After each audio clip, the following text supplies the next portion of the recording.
On changera peut-être pas les choses. Moi, ce que je veux dire, c'est qu'on est dans un beau pays avec cette mixité. J'ai grandi dans un quartier où justement il y avait la place pour tout le monde. Salut tout le monde, j'espère que vous allez bien. Donc aujourd'hui, nouvelle vidéo zapping. On retourne sur X se regarder encore énormément de séquences. Comme d'habitude, on ne perd pas de temps. Petit like pour la force, petit commentaire pour le référencement. Et pour ceux qui sont sur téléphone et bien sûr qui sont gentils, merci de booster la vidéo. Allez, on enchaîne avec la première séquence insolite qui nous vient de Capsule. C'est à propos du footballeur donc Mohamed Fusseini, victime d'une violente agression à Bruxelles. Le Ghanéen attaquant de l'Union Saint-Gilloise a été agressé par 5 hommes cagoulés qui lui ont volé son téléphone ainsi qu'une Rolex Datejust estimée entre 8 000 et 14 000 euros. Le joueur a ensuite été transféré à l'hôpital pour recevoir des soins. Il était déjà de retour à l'entraînement ce lundi. Regardez.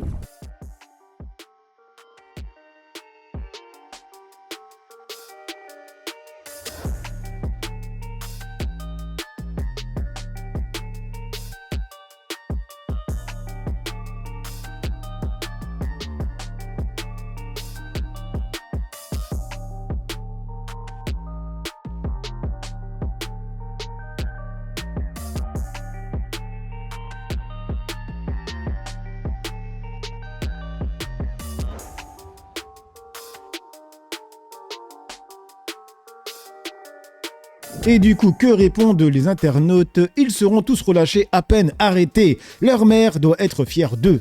C'est tellement des mecs qu'il connaît. Ouais, je pense aussi. Du coup, on enchaîne avec le compte de Rio qui a tweeté: un supporter MAGA affirme avec certitude que Trump a stoppé 8 guerres et évité une attaque nucléaire. Incapable d'en nommer une seule, il appelle sa femme à l'aide avec un magique dis-lui Gale. Démonstration terrifiante de la puissance du lavage de cerveau. Trump is the greatest president? Absolutely. I mean, You think he's the greatest president of all time?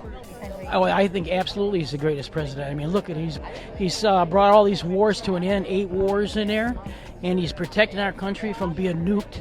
What were the 8 wars he stopped? I don't know them all offhand, but he stopped them over. Yeah. Do you know? Can you name a couple? Tell him, Gail. Well, yeah. What were the wars that he stopped? Ago. Other countries, talk to him, I'll think of them. Yeah. Just one war that he stopped? Do you know any? I can't think of one now. Right now, but He says it. He says it. We've But seen he it, we is. watch it all the time. But we can't name one. Can't name one. All right. Alors, ça dit quoi dans les commentaires? On a les mêmes en France, c'est clair, on se défend bien, même si le niveau de compétition est particulièrement relevé chez les MAGA.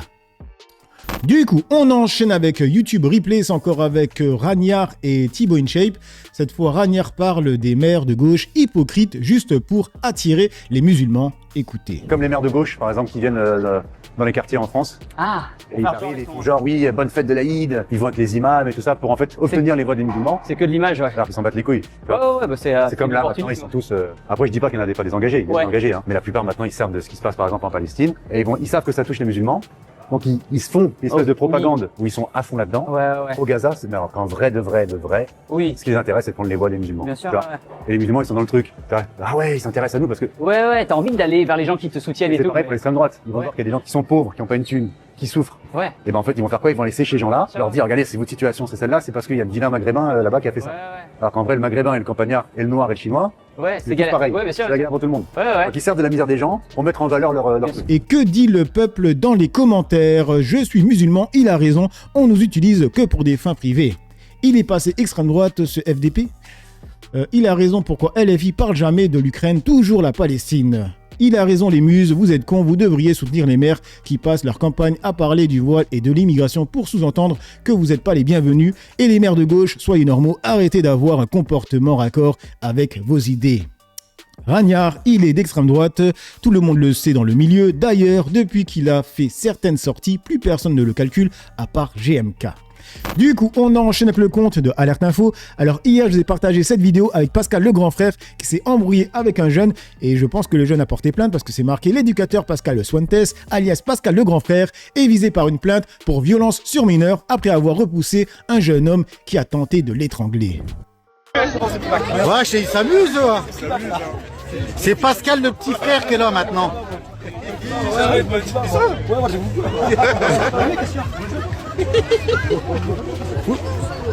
Wesh. Bon, il s'emporte, mais il a quand même mis la main à la gorge 3 fois, hein, le jeune. Va pousser, hein. Du coup, on enchaîne avec le contemplateur, c'est marqué dernière minute, la Gironde change de nom pour Ukraine afin d'obtenir plus rapidement des aides du gouvernement face aux incendies. Du coup, on enchaîne avec le compte de Focus, et là c'est du sérieux, c'est marqué le self-control d'un pompier face à Emmanuel Macron, il lui dit il faut le faire, il faut arrêter de parler, on ne vit pas dans le même monde, je ne suis pas parisien moi. On sait qu'il faut le faire, il faut arrêter de parler. Non, mais il faut que les gens qui ont beaucoup résisté se rendent compte que, en effet, les choses ont changé. Exactement. Et qu'ils acceptent. On vit pas dans le même monde. Non. Et qu'il y a un consensus complet. Tellement faut d'être de ça. C'est vrai ce que je vous avais dit en fait. Vous avez dit, président, je vous avais dit, on ne vit pas à côté d'une forêt comme on vivait avant. Non. Ça brûlera partout. Et on peut avoir un petit monitoire. Moi, je ne suis pas parisien. Mais vous savez, ça a brûlé aussi en Bretagne. Et oui, il faut en savoir. Donc non, c'est pour ça qu'il faut à chaque fois, il faut s'adapter au terrain, mais il faut prendre ces mesures structurelles et faire dès à présent. Ok, d'autres points sur prochaines heures, prochains jours, madame la préfète? Voilà, on pense que l'augmentation des températures n'est pas un facteur aidant, mais on va continuer le travail des verrous. Puis tous les hommes sont très mobilisés, hein, je rappelle en plus qu'ils ont perdu. Alors, dans les commentaires, ça nous dit quoi? C'est quoi ce gouvernement qui, avec une préfète qui refuse l'aide des agriculteurs? Sans eux, il n'y aurait déjà plus de forêt. Les pompiers sont satisfaits de l'aide des agriculteurs. C'est toujours pareil en France. Ceux qui ne connaissent rien dirigent n'importe comment. Il ne met à l'amende personne. Il se ridiculise même. Qu'est-ce que les Parisiens viennent faire là? Bref, du coup, on enchaîne avec Marcel, c'est marqué « C'est une dinguerie de donner la parole à des gens aussi cons ». Je voudrais encore une fois revenir sur la folie des pseudo-écolos. Comme je l'ai très bien entendu, il faut sacrifier certains arbres pour que justement toutes les forêts ne soient pas incendiées de manière récurrente. Et eux, ils ont trouvé le moyen d'expliquer que c'était pour sauver la faune et la flore. Bon, la flore, on voit bien le résultat, mais sachez que pour la faune, c'est pareil. C'est terrible. Oui, mais sachez que le nombre d'animaux, d'oiseaux et autres qui sont en train de mourir à cause largement de leurs bêtises. Oui.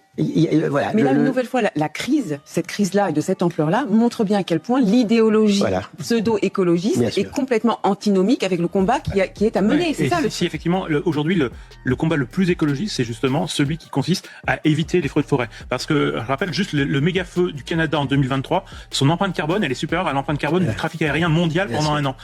Et vous l'avez dit, sur la biodiversité, ils nous embêtent sur la hauteur des broussailles, etc. Se disant pour améliorer la biodiversité, mais quand on voit un feu comme ça, effectivement, il va falloir des années et des années de micro événements sur la biodiversité, alors que là, il y avait un vrai événement. Et ils nous ont fait le coup sur le nucléaire, ils nous font le coup. Et aujourd'hui, le risque, c'est qu'effectivement, dans les ministères, il y a une emprise idéologique sur ces questions-là. Parce qu'ils croient effectivement qu'ils font le bien, ils croient que c'est pour la biodiversité, alors qu'en réalité, on voit effectivement qu'aujourd'hui, c'est contre-productif et qu'il faut qu'on reprendre les vieilles méthodes qu'on avait dans les années 80. Alors si je comprends bien, ils sont en train de renvoyer la faute sur les écologistes, parce que les écologistes voudraient avoir plus d'arbres dans les forêts, et du coup c'est leur faute qu'il y a des feux de forêt. C'est bien ça les mecs?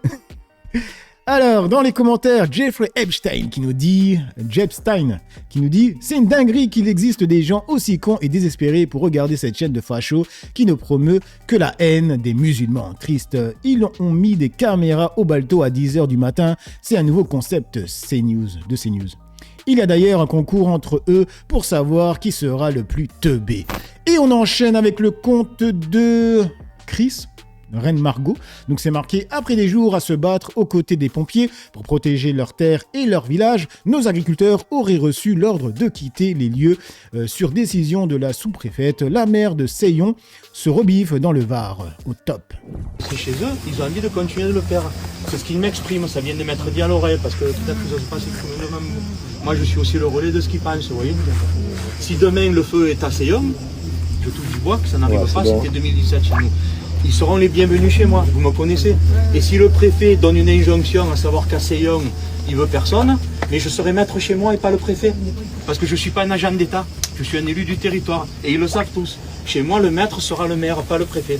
Et dans les commentaires, il y a Myriam qui nous dit « Ils veulent vraiment tout faire pour empêcher ces feux d'être maîtrisés. Ça les emmerde que les agriculteurs prêtent main forte aux pompiers. Ils préfèrent que tout crame, à se demander s'ils n'ont pas tout intérêt à ce que ça se passe ainsi. Corruption. » Et ça me fait penser à cette vidéo de Dimitri. Écoutez. S'il voit le jour, ce parc solaire sera l'un des plus grands d'Europe. Le projet, qui est à 20 km au sud de Bordeaux. Quand un terrain est privé et qu'il y a des lois contre le défrichage, il faut brûler. Et les feux apparaissent exactement à l'endroit du projet Orizeo. 1200 hectares seront déboisés. Détruire puis reconstruire, c'est la devise des mondialistes, comme l'a dit Macron. On est en train de réinventer un modèle. C'est plus dur de le réinventer quand tout n'a pas été détruit. Et pour laisser le feu se propager, il faut peu de moyens, surtout pour les largages d'eau. La France a seulement 12 Canadair, de plus de 30 ans, c'est pratique. Mais encore mieux, c'est le système anti-pollution AD Blue. C'est un dispositif anti-pollution, il déclenche une réaction chimique. Pour les pompiers, cela peut devenir une vraie contrainte opérationnelle. Dès qu'un camion de pompiers travaille trop, le système se déclenche et le camion tombe en panne. Facilement des pannes, qu'on est obligé de sortir les véhicules des chantiers pour pouvoir les réparer, au minima faire les pleins. Vous voyez l'ironie. C'est quand même assez pénalisant de sortir des camions pour faire le complément d'about. Le plus grand mensonge, c'est de vous faire croire que c'est de votre faute. Et pendant que vous culpabilisez, le plan avance. Les centres de données qui pompent des millions de litres explosent. Mais ici, aucun problème de pollution. Et Trump était direct à ce sujet. New data centers go up all over. You have to convince your community how great these things. You can't fight it. Vous n'avez pas le choix. You have to go with it. Donc il n'y a pas de réchauffement, il y a juste du contrôle climatique, qui est breveté depuis plus d'un siècle. Produire de la pluie, de la glace, des nuages, des ouragans. Ou des lasers invisibles utilisés à distance. Tout ça pour reconstruire des villes plus résilientes. LA 2.0 to rebuilding and being more resilient. Synonyme de prison digitale. Le but est simple, assécher la terre et centraliser les ressources pour la big tech. Et l'algorithme décidera de qui a le droit à quoi. Et ce nouvel ordre mondial a été présenté pendant la FIFA, avec le monde en feu. Des paroles et des chorégraphies pour célébrer les incendies. Et on passe sur le compte de Serfia, ça parle de Patrick Bruel. Il y a encore des plaintes qui sont tombées, ça ne s'arrête pas. Donc c'est marqué, 2 nouvelles plaintes ont été déposées contre Patrick Bruel. L'une pour fait dénoncé en 94, l'autre pour agression sexuelle 2005. Patrick Bruel est désormais visé par au moins 31 plaintes. C'est une folie les amis. Du coup, on enchaîne avec Barbies. C'est marqué, établir la vérité concernant l'assaillant à Paris. Tout le monde sait ce qui s'est passé aujourd'hui à Paris. L'assaillant qui a mis 3 coups de couteau. Tout le monde a vu, ça fait tourner depuis tout à l'heure sur TikTok. Et on a nos politiciens qui viennent nous raconter des mensonges sur des plateaux télé français. Je vous laisse écouter notre ministre et on en reparle. On a un individu qui a attaqué 3 femmes avec 2 couteaux de cuisine. 3 femmes dont aucune ne voit son pronostic vital engagé fort, heureusement, mais dont 2 d'entre elles sont quand même en urgence absolue, donc sont blessées assez gravement, pour avoir été touchées pour l'une au lombaire, pour l'autre à l'abdomen. Et enfin, une 3e femme qui est en blessé plus léger, qui n'est pas en urgence absolue, mais en urgence relative. Et donc, les 3 victimes sont âgées de 19, 24 ans et 36 ans. Voilà, donc, donc on n'a pas de pronostic vital engagé. Voilà ce que l'on sait là-dessus. L'auteur a été interpellé par un policier hors service de la préfecture de police. Encore une fois, évidemment, je lui rends hommage, c'est un acte courageux. Que des mensonges qui sortent de leur bouche. Ce n'est pas d'aujourd'hui, hein. Ça date. Ils manipulent le peuple français en nous faisant croire à nous, des teubés, parce qu'ils nous prennent pour des teubés, que l'assaillant a été désarmé par un policier en civil. Espèce de menteur, va. Heureusement que la personne qui a filmé rétablit la vérité. J'ai attrapé, j'ai mis une balayette et après on a tous maîtrisé au sol. J'ai vu au niveau du tramway qu'il y a eu un mouvement de foule, des personnes qui couraient, qui criaient. Quand tout à coup je me suis aperçu qu'il y avait un homme avec 2 couteaux de cuisine, de cette taille à peu près. D'un coup, j'ai pas hésité, j'ai sorti mon téléphone, j'ai commencé à filmer et j'ai commencé à crier parce qu'il y avait des gens qui étaient autour. Attention, monsieur il est armé, attention! Quand tout à coup je le vois, il met un coup de couteau à une dame par derrière, à ce moment-là. Ici là, dans le dos. Du coup là je me suis un peu énervé, faut dire la vérité, parce que je comprends pas pourquoi il fait ça. Du coup j'ai commencé à crier, venez on l'attrape, on était plusieurs personnes, il y a une personne qui lui a jeté sa valise dessus, il a lâché les couteaux, et moi je l'ai attrapé, j'ai mis une balayette, et après on l'a tous maîtrisé au sol, et après il y a l'arrivée de la police qui est venue et qui l'ont interpellé. Alors, qui nous ment? Notre ministre ou ce jeune qui était sur place et qui a filmé, d'ailleurs c'est sa vidéo qui tourne partout sur les réseaux? Qui ment? Moi je crois ce jeune, parce qu'il était sur place. Ok? Mais on a nos médias sur les plateaux de télé du pays de Charlie qui viennent faire croire que c'est un policier en civil qui a désarmé l'assaillant. D'ailleurs, l'assaillant qui sort de psychiatrie ou je ne sais d'où, parce que ça se voit que le mec il est touché psychologiquement. Ce soir il est en live, moi je crois qu'il s'appelle. Ce soir il est en live et il nous réitère ce qu'il nous avait dit. Comme quoi c'est le gars à la valise et lui qui ont intercepté l'assaillant. Non, c'est vrai que les médias mentent, effectivement. Non, le mec avec la valise, je vous jure, c'est lui qui l'a désarmé, vraiment.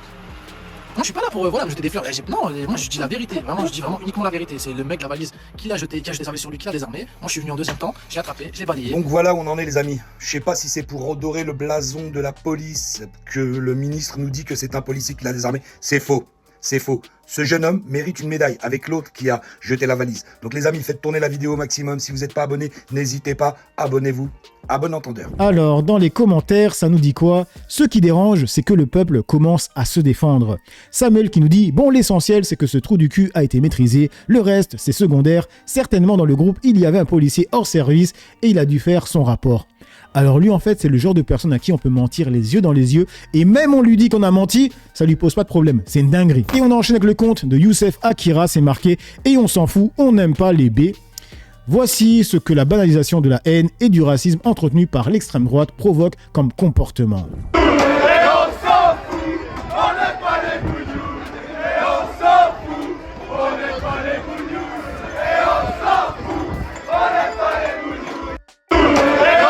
Alors, dans les commentaires, l'ICRA, vous êtes à la piscine avec cette chaleur, c'est ça? Où sont les médias, les préfets, les ministres? Ouais, si ça avait été une autre communauté, oui, je vais le répéter parce que c'est la vérité, si ça avait été une autre communauté qui avait été attaquée, toutes les chaînes d'infos en parleraient. Tous les ministres seraient au garde à vous, les mecs. Pourquoi? Mais parce que les gens qui les tiennent par les couilles les auraient réveillés, tout simplement. Là, il n'y aura rien du tout. Hein. Je pense même pas que ça va passer sur CNews.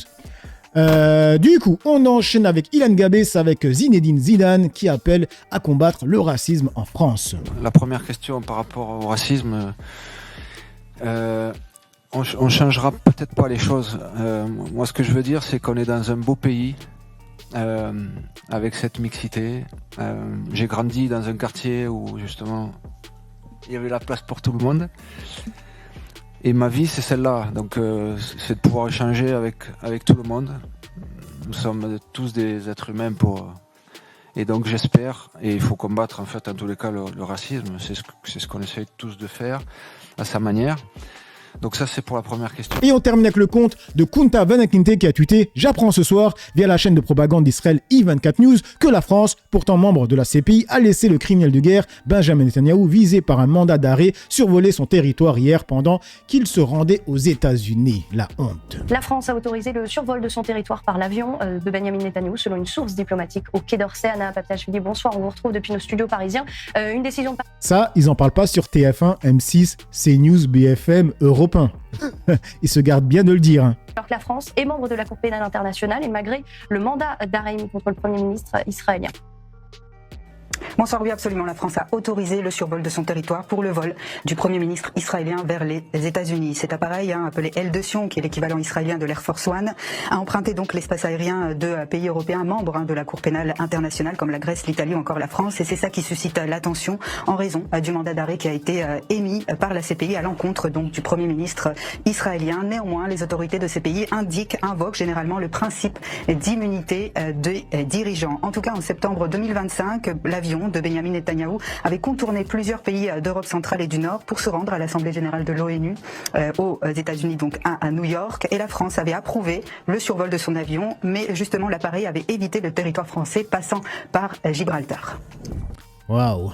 Déjà que nous, on voit qu'il y a un problème en France avec le gouvernement et Israël, mais quand t'es pas en France, quand tu vois ça de l'extérieur, ça doit être une dinguerie les mecs, hein, sérieusement. Bref, donc voilà les amis pour cette petite vidéo zapping réaction. Dites-moi ce que vous en pensez dans l'espace commentaire, dans la joie et la bonne humeur, sans insulte. Comme d'habitude, n'oubliez pas le petit like pour la force, petit commentaire pour le référencement.